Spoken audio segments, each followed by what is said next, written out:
All right. So we've had a ton of issues with recording this video tonight. I wonder if it's which side's not wanting me to record it. Time will tell. Anyways, so we're going to talk a little bit about Mr. Dehlin, Miss Kelly, and their interview with Doug Fabrizio. Just to clarify, my stance is I perfectly and wholeheartedly agree that people can have questions within the church and they can voice those opinions and ask those questions, those hard questions. The thing that really don't agree with is when they're specifically asked not to do something and then they go against it anyway, such as the demonstration on Temple Square, or trying to be in the spotlight and making a story about themselves. And that's really what I've felt has happened in the past with the ordained women's movement. So I don't disagree that they can ask to be ordained or petition for it or ask to have prayers, but the manner in which they've done it so far has, I guess, rubbed me the wrong way. Anyways, moving on. So within the call, both of Mr. John Dehlin and Miss Kelly explained their stances very well, and I learned a lot and was able to garnish some new insights from them, which was good. I thought it was pretty funny when the caller called in and was asking Mr. Dehlin, hey, if you don't believe some of the truth claims about the church, why even be a member? Isn't that very dishonest? And Mr. Dehlin responded back, hey, I was 8 years old when I was baptized, and I feel that I've been misled a little bit, and so I am entitled to, not believing certain things. More or less, that's what he said. But it was kind of funny, his reaction to that.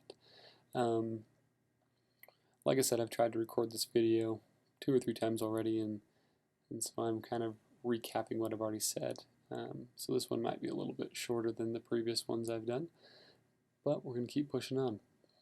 One of the things that Miss Kelly said during the call, which I thought was really profound, is, well, essentially, first of all, she started backing up a lot of her, reasons for dissent, or reasons for, really pushing the ordained women's movement in doctrine, and how we are to petition the Lord and to weary Him with our questions and continue to ask and to pray. And she used the example of Emma, kind of complaining to Joseph Smith about the tobacco, and then that led Joseph Smith to ask God about the tobacco, which led subsequently to a much more in-depth revelation called the Word of Wisdom that, might not have come about if someone hadn't complained about tobacco. Many years before science knew that tobacco was bad for you, I might add. But that's the difference, is maybe this ordained women's group, if they, sent letters to the church, or, once they were acknowledged that, okay, the prophet has seen this, and maybe we will pray about it now, or what have you, then you can kind of back off for a little bit. But instead they kind of doubled down and went and did the demonstration on the Temple Square when they were asked not to, and that was, that's kind of the sticky point. One of the things that I didn't like about the caller, both Mr. Kelly, Mr. Dehlin and Miss Kelly, so I liked the calls and I learned a lot, but one of the things I did not like was how they were kind of holding members hostage. Mr. Dehlin said that he had talked to some of his friends, and they had all said, hey, if you don't go public with this, then you're going to get excommunicated. And so his thought was, okay, well, I'll go public with it. That way, at least the First Presidency will definitely hear about it, and it won't just be a one-off bishop or one-off stake president making this decision. It'll have to come from higher up to make this decision if they really want me gone. But he also said, is, hundreds, if not thousands, of people have told me that my podcasts have helped them stay in the church. And I think if they excommunicate me, then they'll be telling all those people that there isn't a place for them in the church. and essentially they'll leave with me. That was the vibe that I got, and I don't necessarily agree with that. I don't think you should try to, hold thousands of members hostage as such. And maybe that wasn't his intent, but that was the vibe that I received. I've personally been helped with some of my questions by Mr. Dehlin. There's other things that he says and does, like I've said in the past, that I don't agree with. But if he was excommunicated, I wouldn't leave the church with him. I would, reach out to him like I have in support and say, hey, keep coming. And I'm back. So yeah, holding the members hostage, don't agree with that. Miss Kelly then went on to explain herself as well of why she went to the media. She said that essentially her stake president told her that she was not in good standing and that she needed to let everyone know. I believe that one was back in March. I'm not sure about that though. And then, so essentially she was saying the reason why I took this to the New York Times was because the stake president said that he was going to let people know that I wasn't in good standing if I didn't let him know. I think she's pushing that one a little bit too, where, letting people know perhaps on her website that I'm no longer in good standing with the church is vastly different than sending a letter of possible excommunication to the New York Times.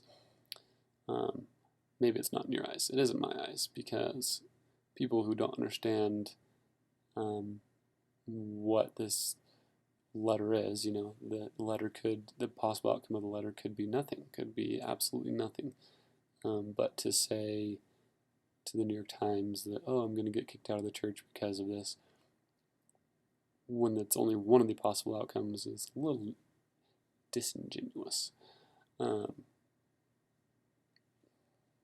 So yeah, that's how I kind of feel about that. Is I believe her stake president's intentions were for her to say, to kind of post on her blog or her website, hey, I'm no longer in full fellowship with the church. I'm still a member, but I'm working through some things. That's different than, hey, editor of New York Times, let's make some headlines. Maybe not. Maybe it is different. Like I said, I've been helped by John Dehlin. I don't disregard that they have a place to question. One of the main questions is, when does apostasy happen? From what I've gathered from all these different stories and different people that have been excommunicated in masses before, apostasy happens not when you just have personal questions, or not when you're addressing those concerns with your bishop or even within your own congregation, but the apostasy happens when you're actively recruiting other people to your ideology that is opposed to what the church is currently teaching, or even what the church is directly telling you to do or not to do. That's apostasy. And so there is a culture within the church where it's, obey and you'll be blessed. And I think that's kind of expected to a degree, is if you believe that it's truth, then you'll obey what the prophet is telling you. One of my friends asked me, well, if the prophet told you to do something that you really disagree with, how would you feel? He was trying to put me into their shoes. And really there isn't an issue that I feel as strongly as, Miss Kelly feels about ordained priesthood. There isn't an issue. Like, I'm not really intent on being a young woman's advisor or something. That doesn't really matter to me. Not that young women's advising would be a bad calling. I'm just saying that I'm not as heartfelt in my desire to become one as she is to hold the priesthood. And so it's hard for me to put myself in the shoes of them, because there's nothing that I would empathize or be able to relate to as such, at least that I can think of right now. But so my friend was trying to get me in those shoes and trying to think of how they think, and It was an interesting exercise, but again, it's hard for me to empathize, so it didn't really work. Apostasy happens when you're actively recruiting people and actively trying to change the will of God, I would say. Change what the prophets and apostles are going to do. I don't think it's inappropriate to have them ask them to pray about something. I think it's inappropriate to demand that they change things. With John Dehlin, it is interesting because he is very public and says that he doesn't believe the truth claims about the Book of Mormon. And so what kind of effect does that have on other people? Obviously, there's going to be other people who watch his podcast and listen to him, especially members. Maybe they'll go along with that as well and say, oh, well, if John's a member and he can do that, then I'm going to not believe that either. And that's kind of a hairy place to be as well, because the Book of Mormon needs to be true, right? If Joseph Smith was a prophet and the Book of Mormon is evidence of that, and the restoration of the priesthood, all of those things are kind of intertwined. Not even kind of intertwined, they are. So one of the things that I learned from the exercise with my friend is I kind of noticed that in his eyes, everything is always wrong with the church. In my eyes, I would like to think that not everything is always right with the church, but I definitely, I tend to look to the brighter side of things. I tend to give the church more leniency and more slack than others might. And so I thought that was an interesting question. Where do you fall? Are you one of those that the church is always right, no matter what? Are you one of those that the church is always wrong, no matter what? Are you one of those that looks to doctrine and prays and asks God and tries to understand more clearly from that side of things? And I don't really know. You can put the answer in the comments below. But what kind of Mormon, non-Mormon person on the outside are you? I would like to think that everyone gives the church a fair shot and doesn't just automatically assume that everything they do is wrong. There's a lot to learn from the church, a lot to learn from such organizations that can really benefit you and society as a whole. Particularly, I love the church's welfare system, and I think that a lot of people in a lot of different countries and organizations could benefit from it. But back to Dehlin and Kelly. Again, with the holding the members hostage thing, assuming that excommunication is necessary for John Dehlin to assume all these people leaving would stop the church from excommunicating him, I think is putting himself on a bit of a pedestal. I think that the church will ask God. I think that I would pray and hope that his direct leaders would be praying and asking God. And I don't think that God is a respecter of persons, and he's not going to say, oh, well, you're apostatizing, but if I excommunicate you, then I'm going to lose 1,000 members, or whatever it may be. God's still going to excommunicate you. He's not going to change the rules just because there's 1,000 members that are going to follow you.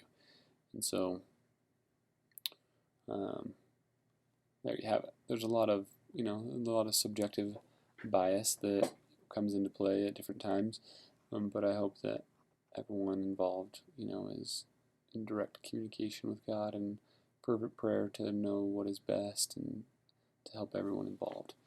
A couple things on that. I'm going to put a link down in the bottom to both of the interviews. I think you'll find that Doug Fabrizio was a little bit more harsh on the LDS spokeswoman.